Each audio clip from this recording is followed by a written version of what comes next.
I'm sure people are going to be like, we can't hear you. Well, they We can can't hear hear. anybody. I think our levels are right and everything. I think we nailed it straight out of the thingy. When you're Although, looking at my levels and your levels, it's all leveled. yeah, although Oh. I hear folks saying that I may have the wrong stream ID. How did that happen? How could that happen? I hate everything. Yeah. Okay, so Larry Beckham is saying that you can hear and see. Um, But are you okay, the chat is going. So I'm guessing that we're okay because I see a super active chat. okay? Good. Okay, so I'm gonna figure out how to get the chat more viewable, and then I'm gonna say hello to a few people. Um, So, hello, Azuriel Poliniscu. Hello, Pal Zersky. Hello, Tom Harbin. Hello, Sean Sprecht. Hello, Dusty Rishwine. Hello, Paranor. Hello, Chris Bamford. Hello, I'm going to say people's names twice, I think. Hello, Mark Sheeran. Hello, Susie Murph. Well, do you know Hello. how to get the list of participants? No. If you see, you got the pop out chat, right? Yeah. And at the very top, there's like a little arrow that says the upper right hand corner, and you can click on that. It'll say show participants. And if you click Oh, that, then it yeah. shows Yeah. everybody's names in Hi. alphabetical Let's order. do this again. Hello, Chris Bamford. Hello, Doug Ellis. Hello, Dusty Rishwine. Hello, Eric Schneider. Hello, Frederick Sukas. Hello, Guido Bibra. Hello, Azuriel Palunuki. Hello, Jan Durak. Hello, Kevin Ayers. Hello, Kisbis09. Hello, Magnus Thiemer Jensen. Hello, Mark Sheeran. Hello, Mr. Tom Harden. Hello, Paranor. Hello, Pal Zersky. Hello, Richard Hayes. Hello, Arjuan. Hello, Schwan Schweck. Hello, Sidmit. Hello, Simos. Hello, Susie Murph. Hello, Tom Van Scooter. Hello, Umu. Hello, Will Peppers. Hello, Zap Fan. Zap Fan. Nice. You did it. I did it. And I realized I totally don't have Audacity open yet. So tell us, Yeah. tell everyone where you are and what is going on. Yeah, I'm in Hawaii. I'm on the big island of Hawaii, just in the outskirts of Hilo, which is on the wet side, the jungly side of the island. And it is purely a vacation. There is no work to be done, although here I am recording an episode of Astronomy Cast, so clearly there's work getting done. And it's possible that I'm going to tourist up a little bit and go see some volcanoes and maybe some observatories. It turns out Mike Pluto Killer Brown is here searching for Yes. Planet Nine right now. So we'll see if he gets clouded out. Maybe we'll meet for a beer. But yeah, no, it's having a beautiful. It's a beautiful place. I love it. I love Hawaii, and I'm surprisingly close to where all the eruptions happened. So I was like looking for a list of things to do. I'm like, oh, there's these really cool tidal pools right down by the coast. We should There totally were. check. There were, yeah. Now what there is just a big slab of lava that has just obscured an enormous. I think 2,000 acres got wiped out off of this island No, they and didn't get wiped out. They got rebuilt with new buried. land. They were Yeah, recycled.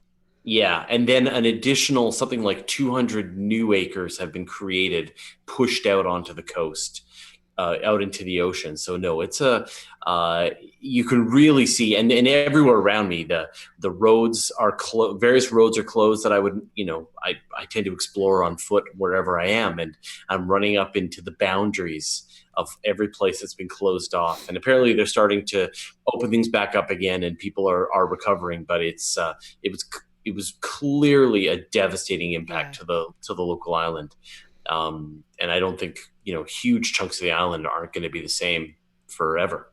And a lot of people lost their homes, a lot of businesses, and a lot of just land is gone and just, as you said, resurfaced, reshaped, uh, just paved over with lava.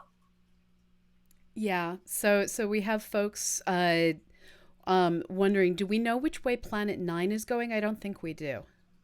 No, no. Yeah. I think you would assume it's going to go the same direction as all the other major. No. Is it on its way towards perihelion or aphelion? No, yeah, they have no idea. Yeah, They that's what I know thought. they have a few places that the gravitational interactions are suggesting they look, but that's all they've got. And they've got places that have already been searched, and so they know not to look for them. And you would assume that it's going to be somewhere on the plane of the ecliptic, but they can only look at, you know, arc second chunks of the sky at a time at really high resolution to look for anything that's moving. So it's going to be a tough search. Yeah. It probably won't be until the LSST gets going that they actually stand a good chance of being able to see it. But I'm sure Mike Brown would like to make that announcement as quickly as humanly possible, so people will get off his back. So Arjuan is asking, could Gaia find Planet Nine? I think there's the potential, but it may not be looking in the correct direction. Well, it's looking in all directions, and it's going to definitely turn up a lot of asteroids and comets and other objects in the solar system. So it could very well be the machine that finds it for sure. And then there's LSST when it comes That's, online. If it's not found by then, LSST will find this. yeah, it's going to be for sure. That's the one that has the highest likelihood of finding it and many other amazing things that as soon as LSST comes online, what is it? First light 2019, first science like 2021. We are not far away from a revolution in astronomy. Here's to hoping it works and the funding Yeah, doesn't get cut. it, it's too late. It's too big to fail. Yeah, it's not in any way impacted by James Webb or the Space Launch System. So I hope. I think. All right, should we do this thing? Yep. I am ready to press record. Are you ready to press record? In that I've got my Zoom. Okay. I'm pressing record. I have pressed the Zoom's record, and now I've got the microphone right in front of my Testing. face. Oh, I have something weird going on. I just pressed record. I'm sorry. I upgraded my system to Mojave and now it has this weird echo back into my head thing going on. Like once you started the record on Audacity. Yeah. Okay, let me turn the monitor off because the monitor had lag and was evil. Okay, so now that's going somewhere completely different. I'm going to test real fast. Testing, testing, testing. Everything looks fine. And we are ready. I'm pressing record. I've pressed record again. Hello. Hello, Chad. I have the sniffles still. I'm so sorry. This is not going away. All right, should we do it? Here we go. You still there? Yep. Okay. Just a warning, my internet is terrible and will cut out at any moment. So if I disappear, I will reboot my router and I'll be back, I'm sure. Astronomy Cast, episode 509, 3D printing. Welcome to Astronomy Cast, a weekly facts-based journey through the cosmos, where we help you understand not only what we know, but how we know what we know. I'm Fraser, Cain, publisher of Universe Today. With me, as always, Dr. Pamela Gay, a senior scientist for the Planetary Science Institute and the director of CosmoQuest. Hey, Pamela, how you doing? I'm doing well. I want to thank everyone out there who has joined our Astronomy Cast Patreon and supported our big end of year funding drive. It's not too late to jump on the bandwagon, folks. Click on over to patreon.com/astronomycast or get yourself the tax deductible deduction that you always dreamed of by donating to us. All the relevant links are at twitch.tv/CosmoQuestX. Just look below the video. Excellent. As we mentioned in the last episode, CosmoQuest definitely needs your help. Yeah. So if you've been holding off, now is the time both to support the work we do through direct donations, through Patreon, and through the upcoming Hangout-a-thon, which is going to be Yes. just a couple of weeks away. December 22nd, 23rd, and into the wee hours of Christmas Eve. And if you are, say, one of the people who chooses grants at large institutions, by all means, also we would be glad to accept your money. Yes. Uh, the technology of 3D printing is taking off from tiny home-based 3D printers to larger manufacturing. And of course, 3D printing is going to space with the International Space Station and beyond. Pamela, you keep talking about 3D printers. You are a total 3D printer nerd. Well, and the weird thing is, I actually kind of avoid using them personally because I know my luck. I am the person that defines the tail end of the Gaussian distribution of luck. And it's on the bad side. Someone has to be there. It's me. And I know if I tried to print something, it would inevitably look like it had been left in the sun too long. It had been created by a drunk octopus. Yep. But I love what everyone else is doing with 3D printers. Well, I gave my wife a 3D printer for, I think, her birthday one year. There's a little 3D printer you can get from Monoprice, and it's relatively inexpensive, very small, but produces little 3D printed objects. She printed the little cat that comes with it and hasn't used it since. We passed it along to my son. He hasn't 3D printed anything with it. Oh no. We're still, you know what? They're still not ready for prime time. These things are complicated. They're hard to set up. They're hard to like align everything perfectly and find the objects that you want to print and make sure it works with your computer. And anyone tells you that we're ready is is a super 3D printing nerd, because it is still very much about, it's an early adopter enthusiast kind of world right now. So I have to admit I don't generally use our laser printer either, but the Glowforge and I are one. So Oh yeah. subtractive printing I'm pretty good at. Like hacking things off of stuff, just Yes. not adding things together. But you picked additive manufacturing and other 3D printing. So where did you want to go with today's episode? Because I've done a bunch of videos about some of this stuff, so I know quite a bit about it, about the state of it in terms of space exploration.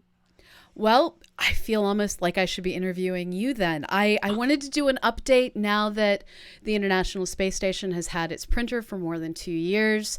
Yep. And we're at the point where they're starting to get through that shakeout process of manufacturing things in space. Then they're actually shipping them back down to Earth to quality assess them. Yeah. And so tell us what you know, Fraser, and we'll just Sure. Yeah. flip the dial. Yeah, great. Well, you're engineering this episode while I'm in Hawaii, so it makes sense.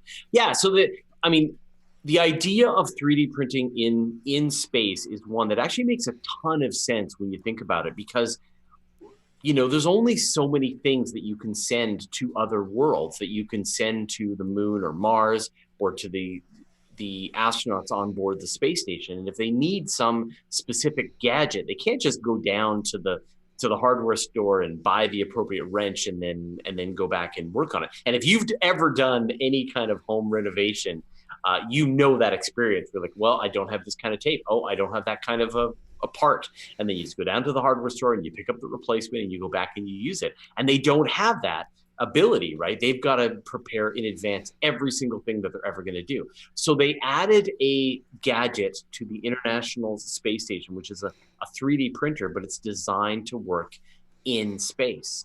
And it was created by a company called Made in Space. Mm-hmm. And that's been a couple of years in operation now. And that exact situation came up. Astronaut needed a specific kind of wrench. They didn't have one on board the station. They printed it in the 3D printer and were able to use it to be able to make a fix on board the station. And since then, the company has actually, they own the printer and they lease it out to the to NASA, and so but also other people can print objects on the station as well, and make them. So if you've got like, I don't know, jewelry that you want printed in space, or people are wanting to test out creating, say, medical devices and things like that, the 3D printer on board the station now is open for business. And that first tool that they put together was a 3-inch, 1-pound ratchet wrench.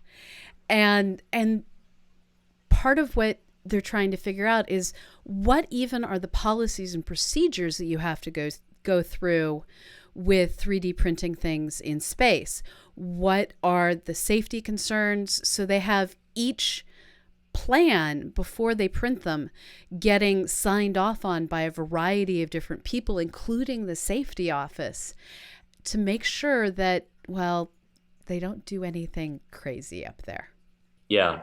And this was the real question, because here on Earth, right, when you 3D print things, additive printing, you're kind of relying on gravity. You're layering, you're aligning the object that you want to print with the force of gravity here on Earth, and you're layering up from there, layer after layer after layer, and then when you're finished, you pull this object out. And one of the unknowns was, would this even work in microgravity? And it turns out they were able to come up with a solution that actually did. It's right now the printer is a fairly standard 3D printer that you're accustomed with, but what people are planning as the future of 3D printing in space is pretty amazing.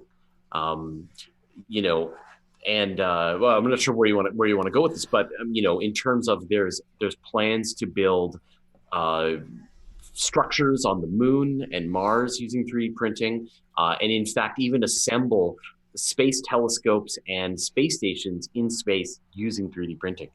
And the thing that really got me and made me want to do this episode at this point in time is they now have a recycling 3D printer, which essentially means, meh, don't need this thing anymore. That's okay.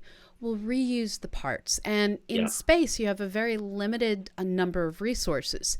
And this offers the opportunity to say, oh, I need to have a 3-inch imperial units wrench instead of a 3-centimeter metric wrench. And I know those things are nowhere near in size.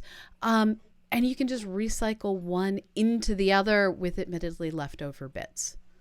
Yeah. And that's, and again, that is absolutely going to be the future, is this idea that you don't know what you're going to need. You know you're going to need parts, things are going to break, and all you do is you send the raw material. You send up a jug of plastic pieces of the little beads that will become the feedstock for your 3D printer, and then you're set.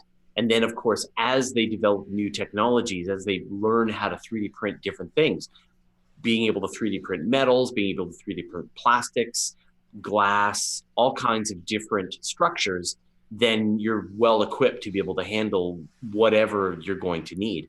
I mean, we're still a long way away from the more complicated electronics and things like that, but even some versions of that are now in the works as well. And so you could imagine, and then you match that with acquiring your resources in space. So mining an asteroid, pulling metals, pulling various minerals off of these asteroids, and bringing them back to refill the supply hoppers for your 3D printers that are operating on your space station.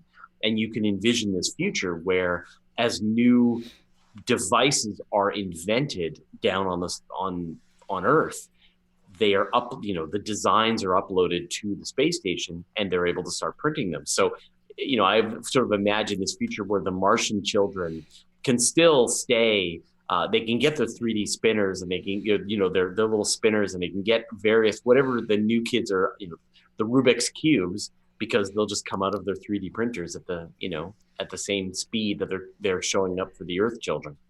And this has some really cool applications in terms of when we think of the Apollo 13 emergency, where they were trying to figure out how do we rescue ourselves. And if you've seen the movie, they come out with that box of stuff and dump it out and are like, okay, folks at NASA, go through this box of stuff and brainstorm the solution. Well, now you're not limited on what you're able to use. You're limited on what materials you're able to use, but you can make them into any shape you want. Yeah. So future mistakes are going to have much easier solutions.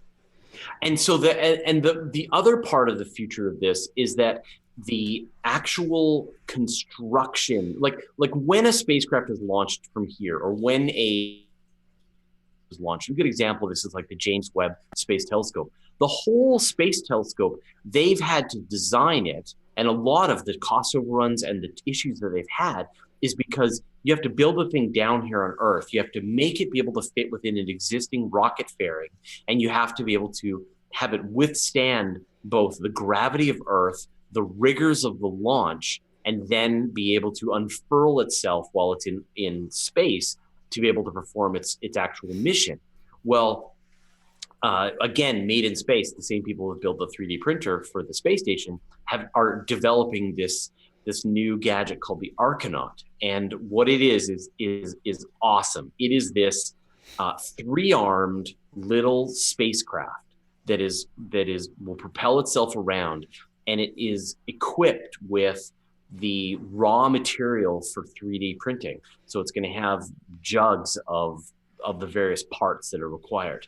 And then it spins out of a extruder nozzle the various girders, and it can extrude girders of almost any length, as long as it just and people who are, it just sort of like pulls them out of its mouth, like a magician, right? Magician is like constantly pulling out like handkerchiefs out of their mouth. So imagine a little spacecraft that is extruding girders out of this print part, and then it pulls out one of those parts, and then it pulls out all of the attachment fittings, the nuts, the bolts, and then it uses these three arms to move over and attach it to the other part that is already done, and screw in the attachment joints, and away you go. And so it totally changes the way we have to think about building a structure in space, because up until this point,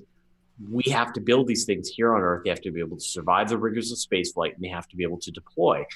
What if you have, parts that you just assemble together in space that never have to deal with the rigors of Earth, attach a bunch of solar panels, attach a bunch of computers, cameras, whatever you need, and now you've got a structure that can perform some kind of mission in space. And that is just around the corner. We should see Archinaut launch in just a couple of years now. I love how the imagery you use is Archinaut vomiting all of the future structures used in outer space. Yeah, I know, like a magician making them appear with wondrously. Yeah, no, it's gonna hairball out. Exactly. Yeah, it's gonna cough out another girder. Now, one of the complaints that a lot of people have about 3D printing is the rate at which it takes. And so when you're sitting there waiting for your wrench, and it takes it a couple of hours to many hours to print out that wrench, and you're thinking, I could have just driven to Lowe's and driven back, except you're at the ISS, so maybe not. Yeah.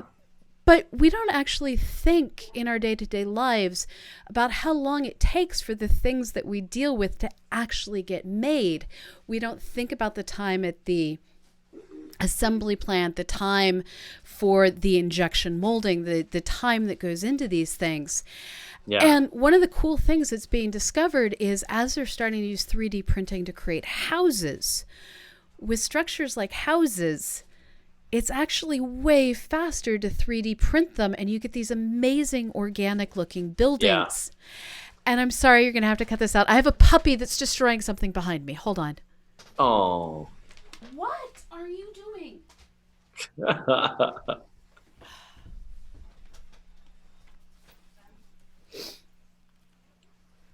So you're going to have a puppy snuggle for the duration of the show? No, I'll put her down when she stops being decisively. I'm going to destroy that plastic object.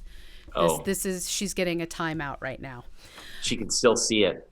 She can still You're see looking it. at right She now. still Yeah, totally wants it. Totally yeah, wants it. Okay. yeah. I'm so sorry that okay. So let's go back. So Okay. Yeah, we I can follow on from what you yeah, said, I I think. ended with organic shapes. Yeah, yeah. So, I mean, here on Earth, people are starting to test out some of these ideas. I've seen some 3D printers where they build. It's almost like a crane that sits in the middle, and it has an arm that reaches out in a circular area, and it can then it can create a circular house. It can, and spraying down layers of concrete, as long as it gets kept fed with the raw materials, it can build up the structure in a surprisingly short period of time, and have all of, as you said, fairly complicated structures. They'll have room for all of the electrical sockets, all of the windows, the doors, all of the parts that are going to need to be put in after the fact.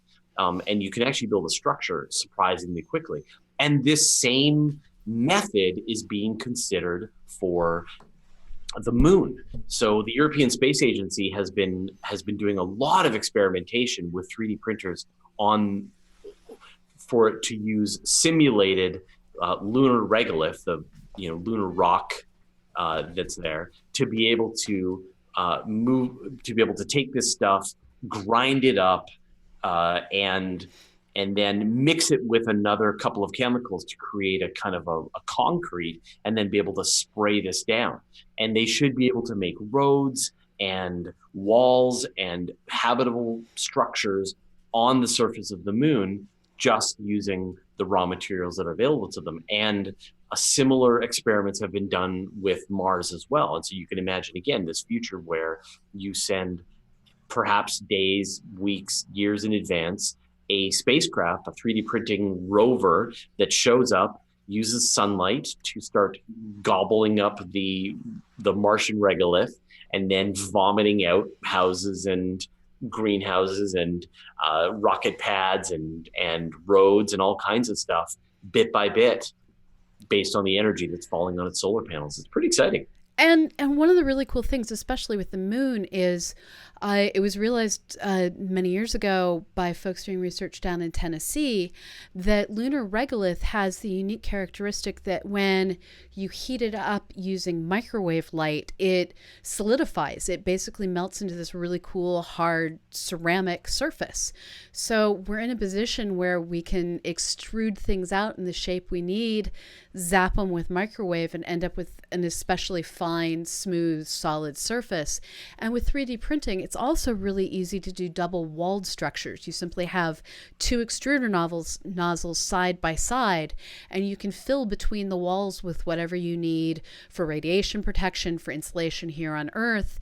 And it's a new way of thinking about design that is kind of made for the modern future of, well, let's just hide everything in the walls. It was interesting. If you read the book Artemis by Andy Weir, author of The Martian, the lunar colony that's built up is done using the aluminum oxide that's found on the surface of the moon. And Andy Weir did the calculations and found that you had an enormous excess of oxygen as you used up the aluminum that was in these rocks. And so you can imagine bringing in the rocks, heating them up, extracting the aluminum out of it, outgassing the oxygen, using that for breathing, and mixing it with hydrogen to make water and so on. And at the same time, building structures out of all of this aluminum that's just sitting there on the surface of the moon in this pounded up powder that you can just use. So it's I think once we once we understand this 3D printing technology better, once we get a chance to actually, automate more and more of this, we're going to discover how much of the solar system we're able to start reshaping to our own needs. It's a pretty amazing time, and it's one of those exponential technologies. Once you can build a rover that can build most of another rover from the raw parts that it finds on an asteroid, then you build those two rovers, build four rovers, and then build 16 rovers, and then extract resources and bring them back to Earth. So we are, I think, around the corner, within the next few decades, of a whole new revolution resource extraction from the solar system. And this is one of those things that, unlike last week where we talked about ion drives and how the way ion drives get used in the Star Wars universe, for instance, on TIE fighters, uh, actual ion drives just aren't going to get you going that fast with that high of a mass in zero to everything all at once. But with 3D printing, it really feels like we are on the way to accomplishing the things that we're finding in science fiction. There are candy manufacturers that are making food out of 3D printing. There are other kinds of manufacturers that are making less appetizing food out of 3D Yeah. printing. We have the homes, the toys. It feels like we're only a breath away from Cory Doctorow's vision of 3D printers printing 3D printers, where the real issue becomes who owns the right to what and how do inventors get paid for their inventions. Yeah. It's going to change how we think about copyright law, and at the same time, it's going to be a great equalizer that really makes it possible for anyone to have anything.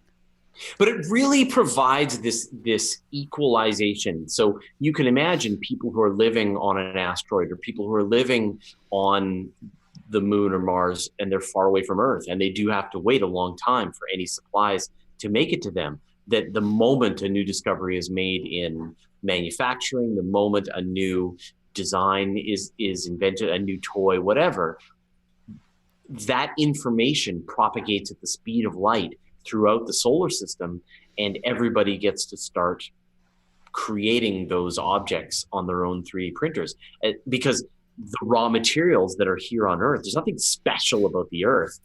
All the same raw materials that are available on Earth are available throughout the solar system. It's just it's the configuration. It just happens to be that life on Earth has happened to configure these things into trees and oil and so on. And it's a matter of us just cracking each one of these different chemical structures in a way that we can reproduce them. It's totally Star Trek, right? And this, it's actually totally Bobaverse, Yeah. where we have the idea of the factory ship going out and settling down on a resource intense world and chewing out sister ships and going on and continuing the exploration one replicator at a time. Yeah, as long as you've got enough raw material, you can keep generating more versions. And of course, the the the sort of extrapolation of that, you talked about the Bobaverse, this idea of von Neumann probes, that you create a spacecraft that is designed to make more versions of itself, 3D printing more versions of itself. It moves to a new star system, finds the asteroid belt, sets up its factories, builds more copies of itself. Those copies are sent to other worlds where they make more copies of themselves. And that's how you explore the entire galaxy, one star system at a time. You just do it 100 to 400 billion times. And this is where we're going to be looking at a new economy, a new way of thinking, and a new way of not being limited in what we have access to. I, for one, welcome our 3D printer overlords. What's the first thing you're really hoping to see go mainstream with 3D printers? Well, I think, like I said, I'm most interested in their applications in space, obviously, and the exploration of space will be funded by the resource, acquiring from space. That we won't become a truly solar system spanning civilization until we have started to make mining in space profitable. But the second it is profitable, then it's this virtuous cycle that just goes and goes and goes. And I really do love the idea. Like I think that, I'm with Jeff Bezos on this, that the future of humanity depends on us learning to master space, because we are pooping where we live, right? We're here on Earth and we're going to the bathroom, and then we're drinking it, and then we're breathing it, and then we're, and I mean that with our pollution, and with our industrial waste, and with with what we're putting out into the atmosphere, and all these things. And we're doing this because we want stuff and things and cars and and airplanes, and we want to be able to do all this stuff. Well, what if we can have all of that stuff, all of those reasons? We don't have to dig up coal from the ground. We can have solar panels that were manufactured out in space that are beaming energy back to Earth. We don't have to build, we don't have to go and strip mine the side of a mountain. We can have a ball of platinum be brought back through the atmosphere gently, and then use that to manufacture something. So I think, and space, who cares? Space is just, you can pollute space all you like. It's big, it can handle it. It's Earth, where Earth does one thing, which is all we know. This is the best place in the universe for life. And so I really can't wait until we start to see those first glimpses that the future is here, that we are making more money than it costs us to be able to extract resources from space itself. And when that starts to happen, then I think that's when this sort of bold future begins. And we have no idea what the end of that is. What about you? I was just going to say I want a nice 3D printed house in the woods somewhere. That would be cool. Yeah. So this has been great, Fraser. You enjoy Hawaii. You get out. You enjoy the volcanoes. Do not get eaten by the lava. There's no liquid lava on the island right now for like the first time in 100 years. Okay. So don't have to worry about me. So, and we will be back next week. All right. Maybe. We'll have to talk about that. Yeah. I might be in. Sweet. All right. Okay. We'll sort. Thanks, Pamela. Okay. Bye-bye. Now, don't anyone go anywhere. We are just saving. And I'm going to mute all the things and blow my nose for a moment. Ew. All right. I just saved my recording.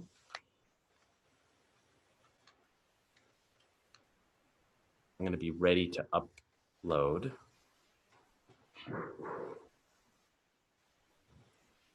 I got a few minutes. Were there any fascinating questions there? Not really. I was integrating them as we went. Yeah, I've only got a couple of minutes. Okay. So. All right, let's wrap things up then. I will. Okay. I will go and get outside into the sunshine. Okay. You have a fabulous trip. And I will. Everyone out there, have a wonderful morning, evening, and afternoon, wherever you may be. All right. See you, Pamela. Bye-bye.